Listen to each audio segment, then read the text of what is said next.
আসসালামু আলাইকুম। বাংলাদেশি ব্লগার মম স্নেহা চ্যানেলে আপনাদের সবাইকে স্বাগতম। আশা করি সবাই ভালো আছেন। আল্লাহর রহমতে আমিও খুব ভালো আছি।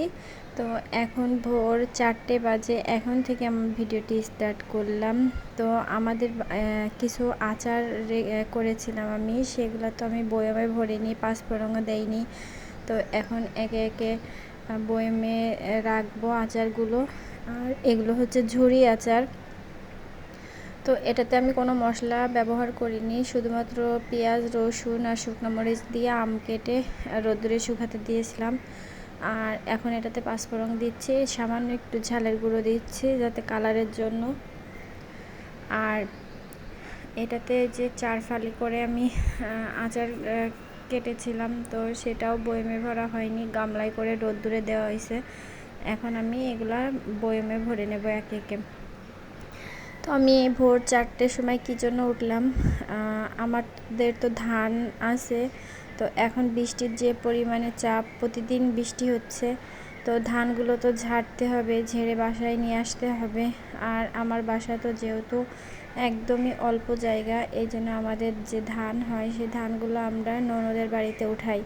তো ওদের উঠানটা অনেক বড়, মানে ধানের কাজটা ওদের ওখান থেকেই করে নিয়ে আসি। আর বাড়িতেও আছে, বিচেতে নিয়ে আসা হয়, তারপরে বাড়ি এসে ওইগুলো আবার ধান সিদ্ধ করা হয়। তো এবার তো ধান টান কিচ্ছুই সিদ্ধ করা হয়নি, যেহেতু বৃষ্টি অনেক চাপ বেড়ে গিয়েছে, প্রতিদিনই বৃষ্টি হচ্ছে। তো আজকে ধান ঝাড়া শুরু করেছে। আর এই 3 দিন ধরে আমাদের মানে মাঠে সব সময় যেতে হচ্ছে, যে ধান উল্টায় দিতে হচ্ছে না, ভিজে গিয়েছে ধান, অনেক ধান নষ্ট হয়েছে। তো যার কারণে আমার হাজব্যান্ড চলে গেছে, আমার ছেলেও চলে গেছে। এখন হচ্ছে মেয়েটা তো ঘুমাচ্ছে, এই জন্য আর কি আমি বসে বসে এই কাজগুলো করে নিচ্ছি। আমি মেয়েকে রেখে তো একা যেতে পারবো না, যার কারণে ভাবলাম আমি এগুলা করে নিই, তারপরে ও উঠলে তারপরে ননদদের বাড়ি গিয়ে ধানের কাজটা শুরু করব। তো ধানের কাজ আমি সম্পূর্ণ ভিডিও করতে পারিনি, তো কিছু কিছু ভিডিও করেছি। তো মানে কি, আমি তো ফোন নিয়ে ওদের ওখানে তেমন একটা যাওয়া হয় না। আর ভিডিও করলে 101টা 1000টা কৈফিয়ত দাও, কী জন্য করবি, কি হচ্ছে, ফোন নিয়ে কি হচ্ছে, এইগুলাই মানে কি সব সময় প্রশ্ন করবে। তো যার কারণে আমি ফোনটা বাইরে নিয়ে যাই না, যতটুকু ভিডিও করার বাড়ি থেকেই করি। আর এই যে এই আচারটা আমি আমার মায়ের কাছ থেকে শিখেছি। আমার মা এই আচারটা দেয় একদম কাঁচা আমের, রাতে লবণ হলুদ মাখায়ে পানিতে ভিজাই রাখে, পরের দিন দুপুর 12টার দিকে রোদ্দুরে দিয়ে দেয়। তো তারপরে কাঁচা মশলা হাত দিয়ে মাখিয়ে তারপরে দিতে হয়। তো এটা আমি সেইভাবেই দিই, প্রতি বছরই আমি এই আচারটা দিই। এই আচারটা আমার হাজব্যান্ড, আমার ছেলে খেতে খুবই পছন্দ করে, এমনকি আমারও খুব খেতে ভালো লাগে। তো এর মধ্যে আচারটা বানানোর আগেই কিন্তু সব কিছুই খাওয়া, মানে এর আগে অনেকগুলাই খাওয়া হয়ে গেছে, যার কারণে আমি এই যে এই গামলা থেকে আবার নতুন করে আচারগুলো কেটেছি। আর ওই যে ওই পাশে ছোটো একটা গামলা আছে, ওই গামলাতেই হচ্ছে ওগুলা আগের ছিল। তো আমি ভিডিওতে দেখাইছিলাম ওই ইয়েগুলো, আচারগুলা। তো এই যে একে একে আমি আচার বয়মে ভরে নিয়েছি। এখন রোদ্দুরে শুকাতে দিতে হবে। তো এখন তো যেহেতু অনেক অন্ধকার হয়ে আছে, রোদ উঠলে রোদ্দুরে শুকাই দেবো। আর এই যে এই বয়মে ভরে এই আচারগুলো বেঁচে গিয়েছে, এগুলো আমি অন্য বয়মে রেখে দেব। তারপরে মেয়েটা তো এখনও উঠছে না, এদিকে আমার হাজব্যান্ড, আমার ছেলেরা তো ধান ঝাড়া শুরু করে দিয়েছে। তো আমারও ভালো লাগছে না যে ওরা একা একা কী করতেছে। আর হচ্ছে ওখানে তো 2-3 জন অবশ্য লোক, মহিলাদের লাগেই। তো যেহেতু আমাদের কেউ নেই বলতে সবাই আছে, আবার কাজের সময় কেউই থাকে না। তো এই যে আচারগুলা এমন দেখা যাচ্ছে, তো দেখে তো লোভ লাগছে। কার কার লোভ লাগছে কমেন্টে জানাবেন। আর এখন এই যে সকাল প্রায় 7টা বাজে। তো আমি তো মেয়ে উঠে গেছিলো, ওখানে গিয়েছিলাম, ধানের কাছেও গিয়েছিলাম। তো ওখানে একটু ঝাড়ু দিয়ে চলে আসছি। আর এখন উঠানটা ঝাড়ু দিয়েছি, যেহেতু রাতে বৃষ্টি হয়েছে অনেক, মানে উঠানটা নরম হয়ে আছে। তো উঠানটা ঝাড়ু দিয়ে কিছু কাজ করে তো আবার আমাকে চলে যেতে হবে। এর মধ্যে আর মানে উঠানে পা দেওয়া যাচ্ছে না, এত মানে কাদা আর কি। তো অনেক কষ্ট করে আস্তে আস্তে ঝাড়ু দিয়ে নিলাম। আর এই যে কলপাটটাও ঝাড়ু দিয়ে নিচ্ছি। আর কলপাটটা তো আমার প্রতিদিনই ঝাড়ু দিতে হয়, থালা বাসন বের করার আগেই আমি ঝাড়ু দিয়ে দিই। তো হাতে পায়ে কোনো আর কি শক্তি পাচ্ছি না আমি, এত খারাপ লাগছে।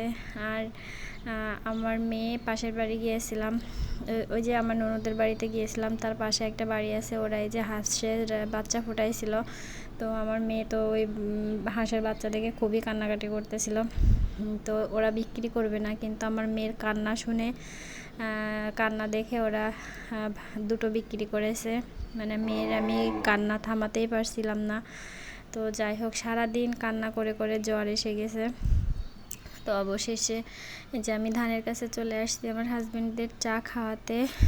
ওরা যেহেতু সকালে কিছু খেয়ে আসেনি, আমার ছোট ছেলে আর আমার হাজবেন্ড এখানে ধান ঝাড়ছে। আর এ দেখেন অবস্থা, ধানের অবস্থা। এখানে লোক লাগবে, 3-4 জন মহিলা লাগবে, তো সেখানে একজনও নেই। আছে আমার শাশুড়ি আছে, কিন্তু উনি কোনো কাজই করে না। তো হাজার কষ্টের মাঝেই আমার করতে হচ্ছে।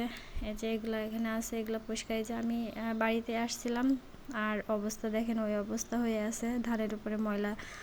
তো আপাতত তো ধান ঝাড়া হোক, অনেক মেঘলাও করেছে। তো মেয়ে আর আমি বাসায় চলে আসছি, এসে যে একটু দুধ চা করে নিয়ে এসেছি, এখন মেয়ে আর আমি খাবো। খেয়ে আবার যে চলে যেতে হবে। তো মানে নিজের বাড়ি যদি ধান চাল ওঠানো যায় তাহলে একটু কষ্ট কম হয়, কিন্তু আর কি করার, যেহেতু জায়গা অল্প, যার কারণে এটা সহ্য করতে হবে। আর এই যে দেখেন চাটা খেয়ে ভাতের নিচে যে চাপ মানে চলটা থাকে, সেই চলটাগুলো আমি তেলে ভেজে নিয়েছি, একদম পাঁপড়ের মতন লাগে, খুব মজা লাগে।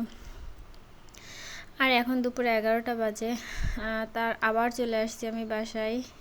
এসে যে মুরগি ছিল বাসায়, তো মুরগিটা কেটে ধুয়ে রান্না করতে চলে আসছি।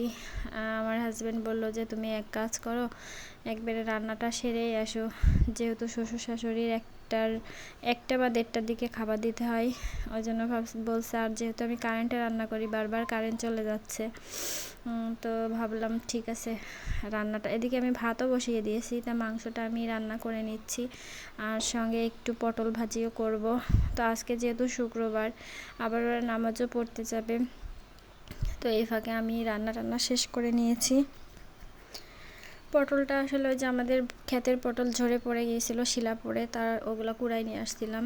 তো যে এখন পটলটা ভাজি। এর মধ্যে আমার ভিডিও যদি আপনাদের কারোর ভালো লাগে কোনো একটা অংশ, তাহলে প্লিজ লাইক কমেন্ট শেয়ার করবেন, আমার পাশে থাকবেন। তো এখন এই যে এখন বিকাল, সরি রাত না। তো এই যে আমরা ধান নিয়ে চলে আসছি বাসায়, এখনও ওখানেই আছে, অনেক ধানই আছে। তো এই যে এখানে প্রায় 20-30 মণ ধান হবে। তো এটা আবার সিদ্ধ শুকনো করে চাল মাড়াই করে চাল বানাতে হবে। তো এটা আমরা পরে, তো বিচেলি নিয়েও চলে আসছি, বিচেলিগুলো ছাদে উঠবো। তো ভিডিওটা আর বেশি বড় করছি না, ভিডিওটা এই পর্যন্তই। সবাই ভালো থাকবেন, আল্লাহ হাফেজ।